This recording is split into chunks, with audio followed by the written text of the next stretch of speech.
Hello, my name is Brooks Hossover, and I'm an oil painter. Now today, to mark the start of the new year, I'm finally going to just jump right into it and show you guys my portrait painting process. Now, I've painted all different kinds of subject matter, and I painted many different styles, but through the tens of thousands of hours that I've spent doing oil painting, have come to find a way that I love to do things and developed a little bit of an aesthetic voice, if you will. So I hope that you guys watch other tutorial videos from different people, that you experiment, and that you eventually are able to find your own aesthetic voice. And I guess we should just get right into it. Here we go. Alright, so today we're going to be going over the painting that I did of my friend Jeff Wittick. And it took me many tries to finally get it the way I wanted, but I think this is pretty good. So what I'm going to do is I'm going to show 3 different screens. One is going to be to show you value, where it's all black and white. The other is just the main take. And then one is going to be to show you the base colors of, the root of the color I'm using. So let's go ahead and get started. So I start off here by really just blocking in the colors. I sketched out the face many times. You can see the surface is pretty thick. I'm going to now and doing what I call placing the mother color. The mother color is essentially just the average of all of the different colors that you're using in a certain sector. So I'm going in and I'm using a lot of Gamsol here, and what that does is it helps speed up the drying, and our oxidation gives it a little bit of tackiness and keeps the paint thin so I can go thicker later on. So now that I've added in the mother colors, I'm starting to sculpt out the flesh a little bit by adding in the highlights, and I'm using a fan brush to blend them out. I did, when I first originally started doing this painting, because it had many different takes, he didn't have the glasses on, but I decided he did this one music video I really liked, and I wanted to kind of paint him in that character. It was very difficult because I didn't have a good reference photo. I had to combine a bunch of different photos, but when you're painting someone, it's really important that you are excited by the person that you're painting. So now I've gone in and really started to fill out a lot of the different areas, as you can see. Normally I work back to front, but you can make exceptions in this case. So I've gone in, you can see I've completely filled out the shape of the hair and done the darkest parts first. And now I'm pulling out a couple of different little highlights. I'm just kind of dancing around the portrait right now. You don't really have to stay focused in on any one area when you're painting something. In fact, I encourage you not to do that, because what happens if you do that, you end up making moments precious. And as soon as you're working on the top left quadrant of someone's forehead and spending an hour doing it, then you're going to have to make it to the nose and lips eventually, and I'll tell you what, it's not gonna be fun. So yeah, now I'm just going in and detailing. Once you put down the mother colors and have sculpted out and starting to add more color and form to things, then you can start doing a little bit more detailing stuff. So I'm going in, putting little details in the beard with some liner brushes, going into the background too, kind of putting some clouds in there. Something that I will say is that when I paint, I really love for the color to give light.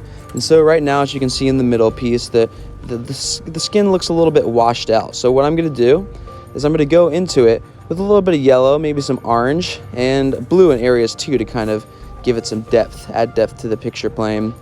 And I'm going to push that into the whites. And so once I push that into the whites, the flesh will look a little bit less washed out. But it's okay to start with things kind of looking a little bit washed out at first, because what really matters before anything else is sculpting out and being okay with the way the forms look on the face. Alright, so now I'm going to go ahead and start adding the colors into the flesh. Now this is I'm doing with a little bit of Indian yellow and some Perylene red as well. I don't think you guys have gotten that color, but I encourage you to please get Perylene red. I really do love it. It's a nice, warm, transparent red, like alizarin crimson, but a little bit warmer. So now once I add in the warmth to the skin tone, I'm just taking a fan brush and blending it out. Going back into different areas, like around the nose and up in the forehead, and just trying to continue sculpting. It's always just about slowly sculpting the form of the portrait until you get it to be where you want it. And I know I didn't really have one specific reference photo that I went from when I painted this, but I truly do, especially if you want the painting to look like what you're painting. Always reference the reference photo. And a lot of times I'll get lost in the painting and I'll forget to look at the reference photo, and I'm just getting carried away, and then, you know, an hour or two goes by and I look at the reference photo and I'm like, shit, I should have been following this closer. This looks nothing like this person, but that's okay. If you look at the surface of this painting, you see how thick it is. I have worked on it so many times. I've put so many hours just doing and redoing it, and that's all right. You just got to keep on going until you get it the way you want. So as you can see, the jacket, I'm going in and I'm adding colors that exist in the sky. Something that I really like to do is repurpose colors that are on the canvas already, as well as, you know, on your palette that you've already mixed. You know, maybe you've mixed a bunch of colors for the sky, but you're like, oh, I didn't plan on using this for the face. But in order to give your painting a sense of Gestalt, and that's a German word that means you look at it and it feels like it's right. It feels like everything that you're looking at falls into place perfectly. It helps to, you know, use the colors from the sky maybe, and try putting them in the skin, try putting them in the hair, or maybe the clothing, because really it'll help marry and unify the surface and give the whole color scheme this nice sense of place.